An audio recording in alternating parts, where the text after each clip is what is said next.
With everything going on in the world, people need to be uplifted.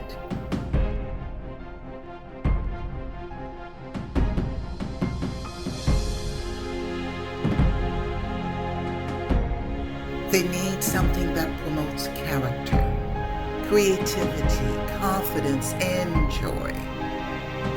The GRN show is not just an average talk show.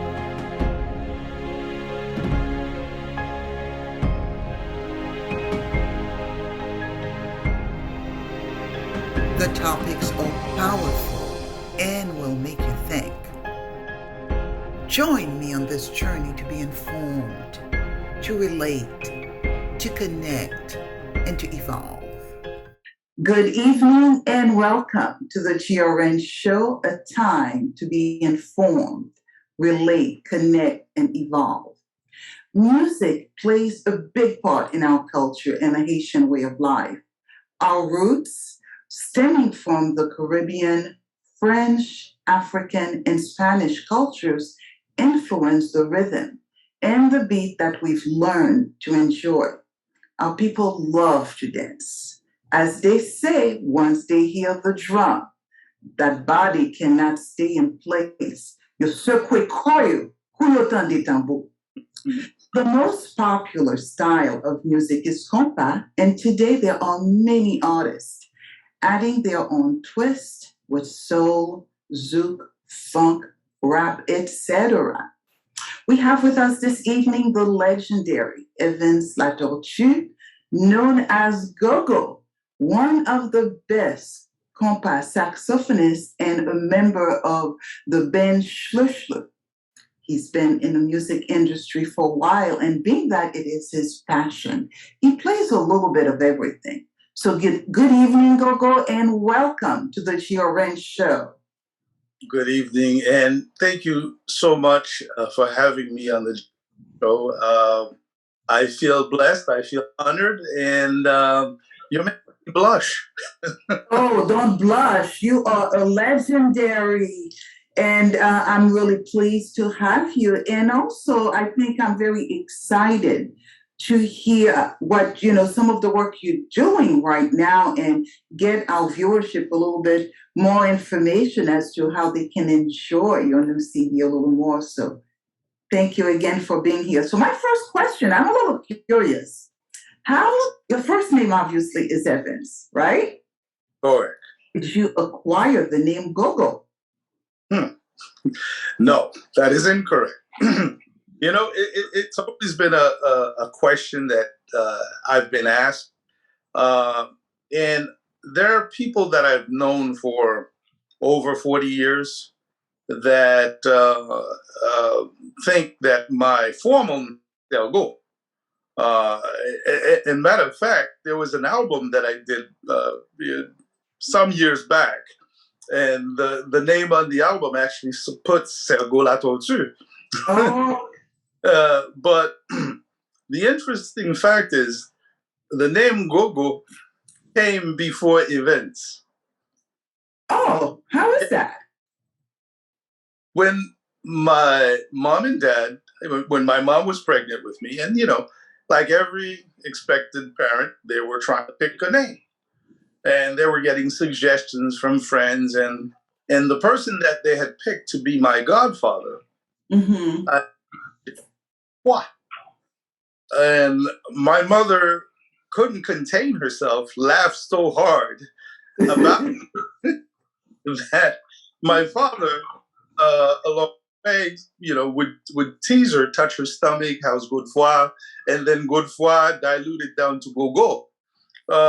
And so I believe in her, she was about 5-6 months pregnant at the time. So the rest of the time, I was referred to as Gogo in her stomach. Interesting.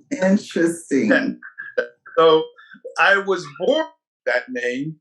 And then, of course, when my mother gave birth, they picked the name Evans LaTortue. So it's not any formal government paper because my full name is Evans Francois LaTortue. Got you. So but the Gogo was there from before I came. That is quite interesting. I've never heard of anything like, with a nickname prior to birth. So that is quite interesting. But let me ask, and how do you prefer to be called? Gogo or Evans? It all depends on what setting I'm in. If I'm in the formal setting, government setting, it's Evans. Got you. But, to my people, my friends, family, and of course, the people I love to play music for, Gogo, is, I'm comfortable with either one. I'm not. Well, I'm going to call you Gogo. There you go. I'm going to call you Gogo. So tell us, what musician influenced your pathway to music, Gogo? Musicians like Grover Washington Jr. I would say all the musicians in Earth, Wind, and Fire. I love that. Mm-hmm. And reason for that, start with that group first, is because I grew up here in the States. So that first introduction to music was here. So I have guys like Elton John, believe it or not, that I'm a huge fan. Mm-hmm. Growing up, I was a diehard fan of Fleetwood Mac, Led Zeppelin, and so on and so on. But when it comes into our culture, guys like, of course, with Besico, to me, should have been an international icon. Then you had on the other side with Besico, there was another great saxophone player who used to play with Nebu Jean-Baptiste, Yafa, who used to play the alto sax. He ever got the credit that he deserves. And then there are many others. Again, Tony Moïse, Louis Chancy, Robert Damas. There's so many people that, Gérard Daniel, that I'm a fan of and that influence me. So when you take that whole melting pot and you put it together, I guess that gave birth to me. And you take a little bit of everything. It's like a beautiful salad, and it's very good to hear. It's not just the Haitian music that influenced your growth as an artist, but also you have a little bit of some of the music we all grew up with. I too love Elton John. The Yellow Brick Road. Even now, when I hear that, it just a smile to my face. Yes. The household I grew up in, my father loved music, my mother loved music, and they had different things that they listened to. So growing up in that household, I had to see. My mother was a big fan of John Denver. So it was a melting pot of stuff. And I have two brothers, one younger brother, and my older brothers were to Les Gypsies, Tabou Combo, Original Jouchleux, and so on. So I was listening to that as well. My father used to listen to Deja, and so all of these. So you've learned to appreciate music at a very young age. So tell me, what instrument do you play, and how did you decide that's the instrument you wanted to play? My very first instrument that I was still in grade school, and then at the time you pick an instrument. Very first instrument. As a matter of fact, I have one back here. I don't know if you can see it. Oh, the drum. That was my very first instrument. From there, because I was part of the school band, there became a time there was more of a need for other instruments to be played. Mm-hmm. The drums, when it comes to the school band, I mean, you need one. That's it. So there were so many candidates, playing the drum, but they needed, of course, woodwind instruments, trumpets, trombones, everything. Mm-hmm. So then the recruit came for that. And I'll tell you, with the saxophone, when the teacher at the time came and says, "Listen, are you interested in woodwind?" And I didn't even know what the term woodwind was at. Mm-hmm. But when he took out the box, it opened up the box with the saxophone. It was like, it felt like I was staring at, box of diamonds. But it's shiny. It had keys in it. So right away, you can say it was kind of a love at first sight. Love at first sight. You weren't intimidated by it. Okay. Oh, I was eager to talk. So I wasn't intimidated at all. Super, super. Now, quite often, and I say that because particularly in our culture, the life of musicians, is difficult at times.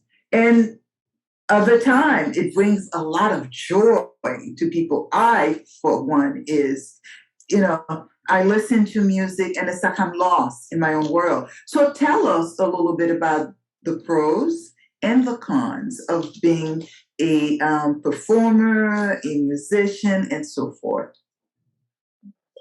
One of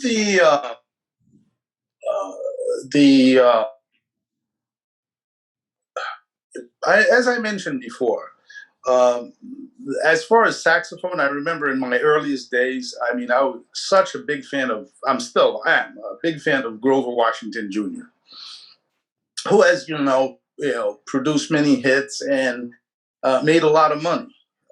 But, there's the sad part. A lot of people don't realize that Grover Washington Jr. literally died poor. Where I believe one of the Grammys that he had won, he actually pawned it. So, I don't know the real details, but I can only repeat stuff that's been reported as far as possible drug use, alcoholism, and so on. Another person and as you just said, when I listen to his music and I listen to his voice singing and to his words, he was such a super talented individual. I don't know if you remember, or the name Yvon Louis Saint comes to mind. Oh, Yvon Louis Saint used to play with Les Frères Desjans de Pétionville. And he was one of the composers, and he was also a guitar player, and he used to sing. This man was just an enormous talent. But needless to say, he didn't transition in the most favorable conditions. And again, I don't know what the particulars are. You take somebody, he was my friend. I adored him. Gérard Daniel, who was a saxophone, one of the nicest sounds, in my opinion, that we had. Again, such a talent.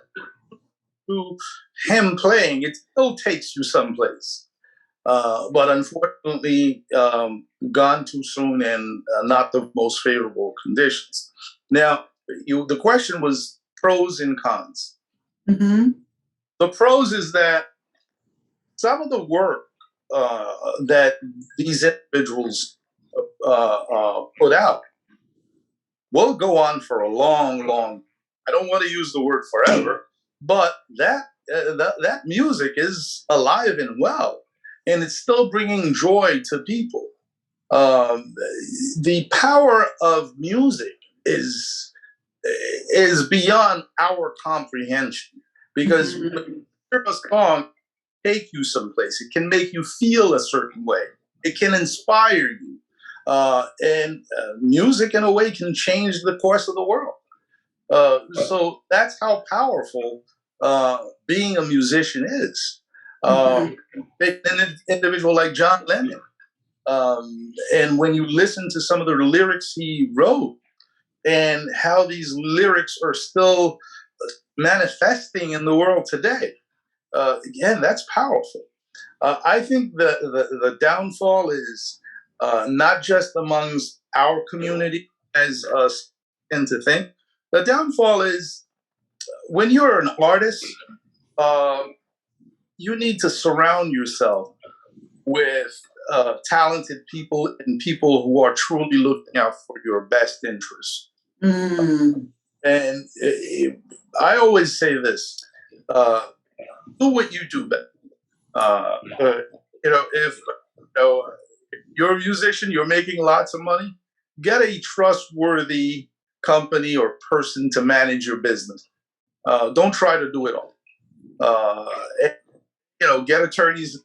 Protect yourself. Good people around you. You start going astray. If you start too much, if you start doing this, that can confront you and tell you, "Hey, this is going to take you down the wrong path." But as far as being a musician, I think it's important to this world as being a physician is. So, I think the pros and cons, I think I touched, there's so much more to go into, but I think I touch the surface of that question. I agree with you. When you look at the arts, and music in particular, it's just like when you're listening to classical music, there are no words, but the music can evoke different types of emotions. Oh, absolutely. So it is very powerful. It is transformative. And I don't know if it's our community, we're not supporting our artists the way we should. So if you were to say something about that, what would that be? What kind of support you perhaps wish the community could give to ensure that not only our musicians feel appreciated, but also it is somewhat lucrative for them? Within our community, you're so right. The lack of support for the artists within our community is, I would say, if I were to give it a percentage, I would say it's 10% versus other communities where you'll at least get 70, 80, 90% support. What often happens, and I remember this happened a long, long time ago. My first compa group with my brothers that we had, it was a group that, never kind of really made mainstream within our community. And we did 3 albums. And the 3 albums were widely neglected by our community. And I remember it was in 89, I believe, 89 or 90. I think it was 89. I was on a tour with LaTortue, and we were in Paris. And we had finished doing sound check, so we were standing in the lobby in the hotel. And I was, with the guys. I remember Pizzi, Smith, Etialcine, in a circle, just talking. And as we're talking, there was a gentleman that was approaching us. Now, mind you, you know, Smith, Pete Z, these guys have been around. I mean, well, they're pretty popular. So when the guy was approached, I was pretty sure he wanted to, talk to one of them. And the closer he got, the more I noticed he's staring at me. I became uneasy. I'm like, okay, did I do something in the room at the hotel? And of course, he comes to me, looks at me, like c'est even LaTortue. And I said, yeah, that's me. So I'm waiting for the other shoe to drop to say, well, you left something in the hotel room. But the guy, I don't remember, but he was from one of the French islands. It was Guadeloupe or Martinique. I don't remember which. But this guy had all three of the albums that I did with the group that my brothers and I had, a group called Louis. And he was, so amazed at meeting me. And he wanted me to, autograph the albums. And he said he came in from Marseille. I think it's about a 6 or 8 hour train ride, Marseille to Paris, because he heard the publicity of Chouchou coming in. I'm sure he's a fan of Chouchou. And Chouchou was huge back then there. So, but he also looked at that were coming. And again, I had done an album with Chouchou at the time. He realized it was the same guy that played that was played with Chouchou now. So to me, I don't think I've ever seen anybody within our community approach an artist like that. And I mean, I still couldn't believe it. I mean, the guy was, of course, throughout the night, wanted to buy me drinks, wanted to, he was treating me like a star. That's nice.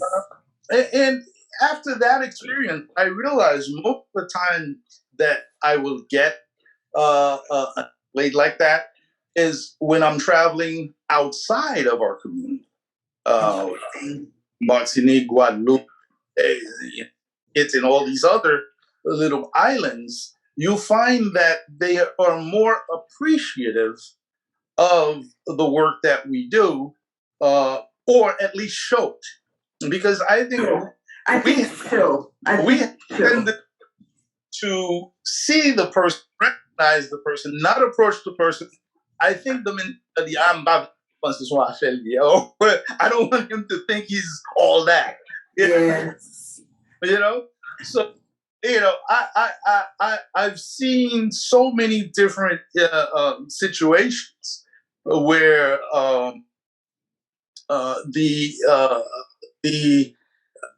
the credit and the support that our community that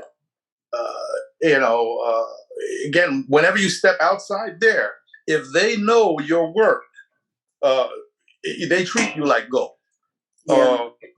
Versus you take a guy like Banu, who sings with Scotch. This guy's an icon.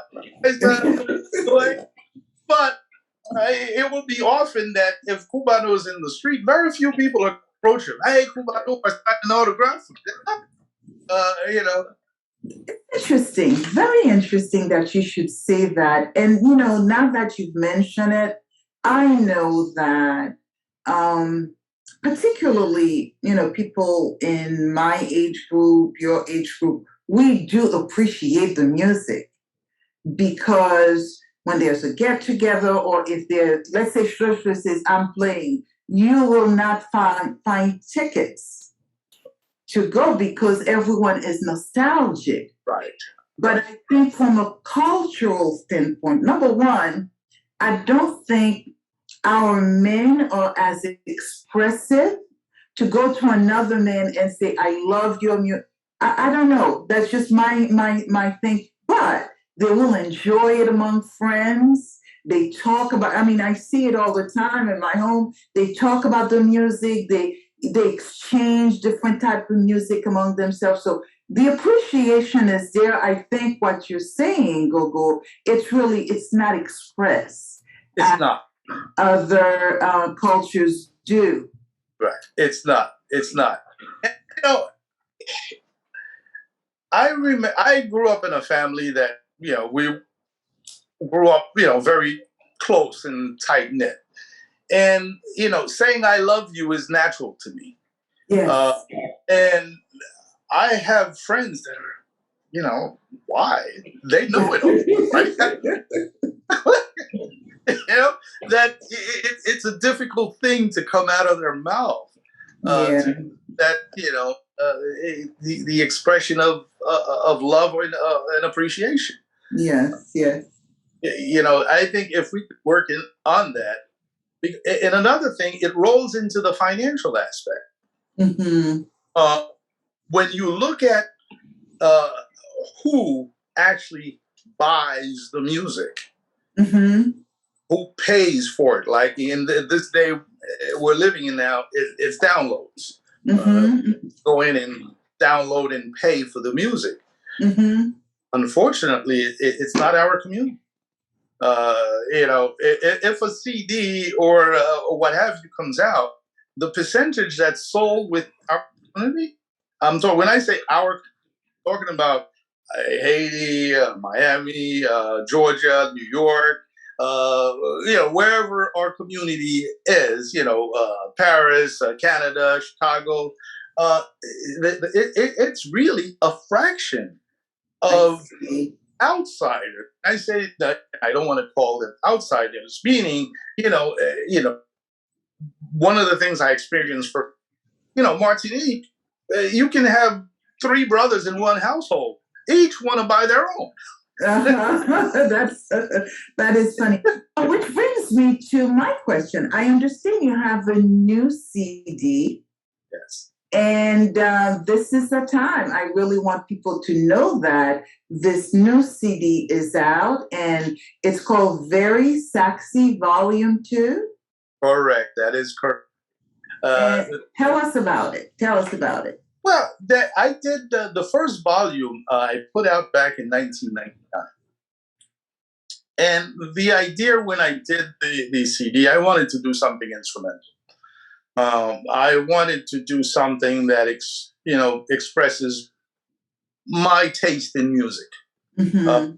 Like I said, it's all it's not just compa. I love a variety of styles. So that first CD I did back in '99, it kind of opened up my vision financially.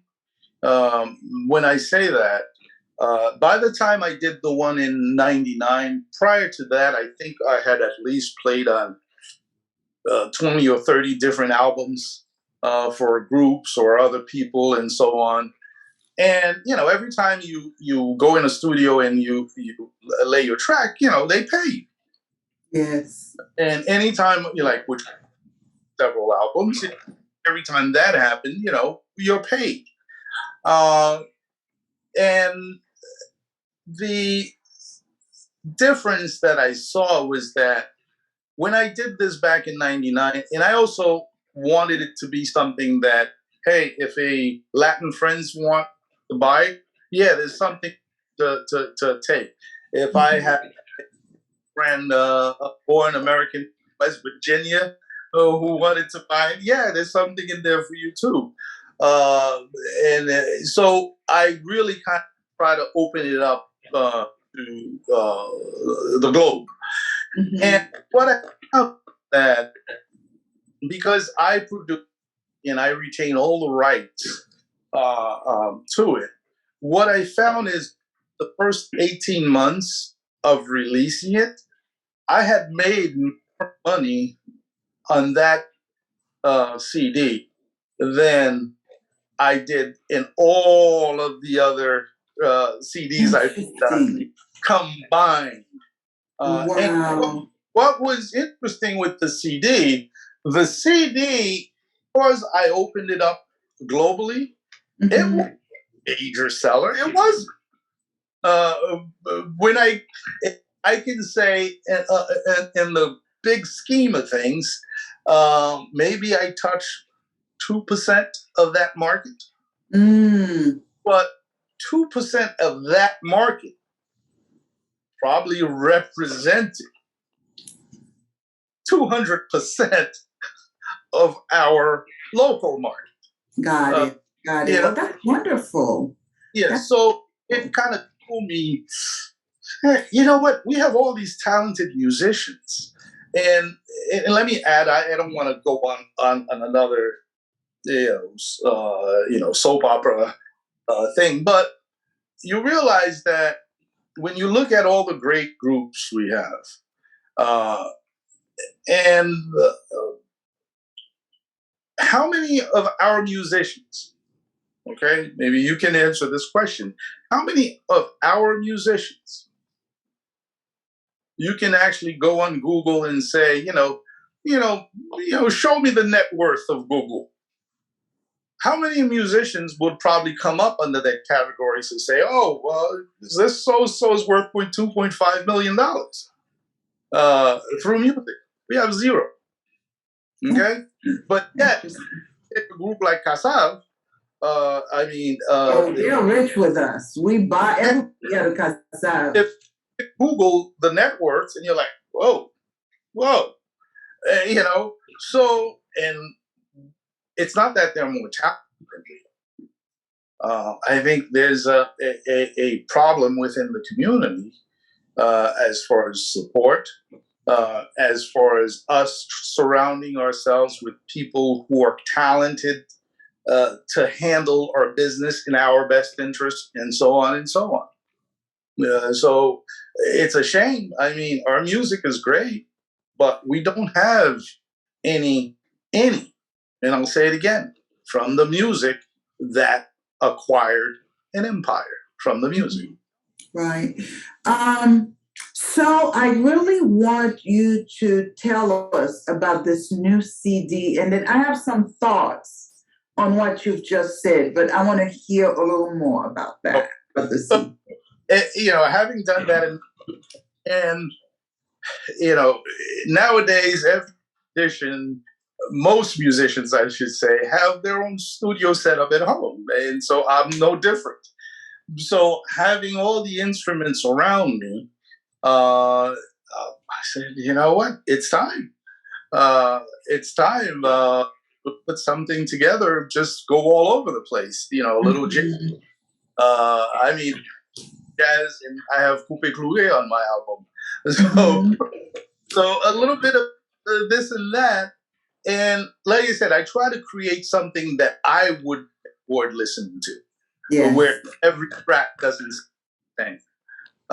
Where every song is treated in its own special way. I mean, a lot of the songs, they're cover songs, meaning like the first cut on there, Autumn Leaves. I mean, that's just played, at least 1 million times. But I wanted this to it. I want to have Gogo on the song. So I'm proud of this latest CD, and I think so far I have been very as far as the reception that it's gotten. And just like when I did I try just to put things out there. I'm not a promotion guy where I'm trying to push it. It's out there, and I do have people along the way that say, "Hey, I want to promote this. I want." Okay, great. Just tell me where to be. Yeah. And that's exactly where I wanted to come with you, because this is something that is really changing our world. And I'm not certain all of us are there yet, including myself. I think many of our bands, musicians, we're marketing the way we used to. And nowadays, it's really all about social media, where people get a little bit a trailer on their text messages. So that's one. The other thing is, I remember growing up, I appreciated some of the music that my parents listened to.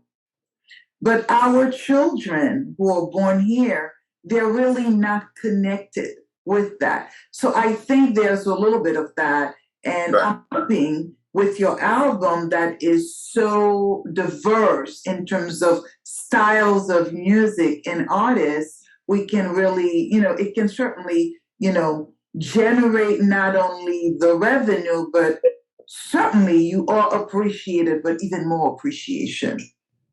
Right. And bridging the gap is important, as you mentioned, as far as making sure the next generation, because I think with me, my parents bridged the gap because, like I said, what they were listening to and enjoying, I was absorbing. And with me and my kids, I love it, appreciating, a shrew song. And that's definitely not their generation. And they have their own thing that they're going to gravitate to naturally. But that root, and when I look at my kids, they are very much Haitian. I was looking at my son a couple of years back dancing compas. I'm like, wow, I mean, he knows better than you, right? so it's important to keep it going to bridge the gap. I think the next generation of musicians within our community, I would love them succeed, not just succeed financially, but succeed in life, where they can put these things out for people to enjoy, and they're getting the support, the love back, uh, and they're also able to handle the attention, because attention can be another problem. Not just within our community, but I'm talking as an artist in general.